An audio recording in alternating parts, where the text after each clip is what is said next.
21वें रोजे एक अजीम हस्ती की शहादत हुई जिनका नाम है अली बिन अबू तालब, जिनको मेरे नबी ने अबू तराब का लक़ब दिया।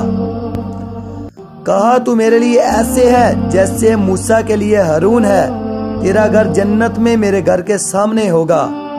फिर आपने अपनी बेटी फातिमा से कहा, फातिमा तू, मैं और ये दोनों हसन हुसैन और ये जो सोया हुआ है, हजरत अली जागे नहीं, वो सोए हुए थे, ये जो सोया हुआ है, हम पांचों आखिरत में एक ही जगह पर होंगे, इकट्ठे होंगे।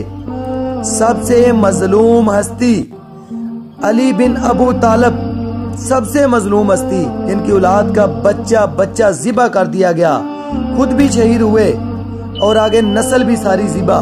एक दफा बीमार थे तो कहने लगे, या रसूल अल्लाह, मुझे लगता है मेरी मौत का वक्त आ गया है। आपने कहा नहीं, जब तेरे सर पे खून से दाढ़ी रंगीन होगी इस वक्त तेरी मौत आएगी।